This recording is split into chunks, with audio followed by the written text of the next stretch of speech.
Inilah alasan mengapa Hitler sangat membenci orang Yahudi. Jika kau pergi ke pasar hari ini, apa kau tahu berapa harga roti yang dijual oleh orang Yahudi? Harganya adalah 5 juta rupiah. 5 juta rupiah. Uang sebanyak itu bahkan tidak cukup jika dimasukkan ke keranjang belanja. Pada kala itu, orang Yahudi menjual roti seharga 5 juta rupiah kepada orang Jerman. Namun perilaku membangkang mereka itu tidak bertahan lama. Karena Jerman tidak akan diam saja. Jerman merencanakan untuk menyingkirkan orang Yahudi.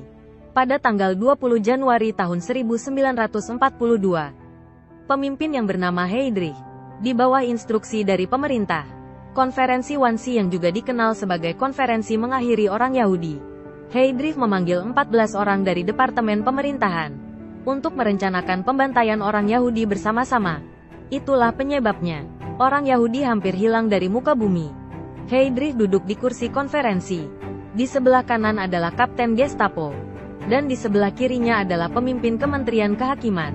Sementara perwakilan militer duduk di belakang. Semua orang yang ada di konferensi itu berpendidikan tinggi. Begitu konferensi dimulai, Heydrich langsung menjelaskan inti dari konferensi ini. Mengapa mereka hendak menghabisi orang Yahudi? Itu karena orang Yahudi adalah suku asing yang tinggal Jerman. Namun merekalah yang mengendalikan ekonomi Jerman. Mereka memperlakukan orang Jerman dengan semena-mena. Setelah pecahnya Perang Dunia Pertama, tentara Jerman bertempur di garis depan. Untuk makan saja, mereka sudah tidak mampu membelinya. Setelah makan satu hidangan, mereka masih merasa kekurangan. Sementara orang Yahudi hidup dengan tenang dan makanan dengan cukup. Setelah Bank Jerman dikendalikan oleh orang Yahudi, mata uang Jerman terus-menerus menurun. Akhirnya untuk membeli sepotong roti saja, orang Jerman perlu membayar sebesar 5 juta rupiah. Tentara Jerman juga mengalami kekalahan telak karena dana militer tidak mencukupi. Setelah kalah, Jerman harus membayar banyak kompensasi. Dan orang Yahudi mengambil kesempatan bisnis dari sana. Mereka terus menaikkan harga-harga barang dan membahayakan kekayaan negara. Hingga Hitler menjabat sebagai pemimpin. Masa kejayaan orang Yahudi pun berakhir. Hitler memerintahkan para tentaranya untuk melakukan apapun demi pembersihan orang Yahudi.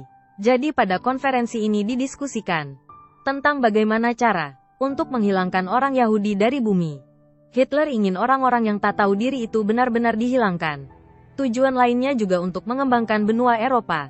Dan pengembangan itu membutuhkan pembantaian. Sebelum pecahnya Perang Dunia Kedua, Jerman telah memindahkan orang-orang Yahudi ke negara lain agar mereka menjadi beban negara lain. Setelah perang pecah, hanya China yang bersedia menerima orang Yahudi. Tak seperti negara lain, mereka harus mengembalikan orang Yahudi kepada Jerman lagi, jika hendak memperkuat pertahanan negara. Akibatnya, orang Yahudi tidak bisa lagi kemana-mana, dan terpaksa mendirikan kamp konsentrasi untuk bertahan. Begitu Heydrich selesai bicara, Menteri Dalam Negeri yang pertama memberikan pertanyaan. Ada banyak orang Yahudi di Berlin yang telah menikah dengan orang Jerman. Jika kita membasmi mereka semua, maka orang Jerman juga akan mulai ikut panik. Kemudian Menteri Kehakiman juga mengajukan pertanyaan. Beberapa orang Jerman yang telah menjadi Yahudi telah berjuang untuk Jerman dalam Perang Dunia Pertama.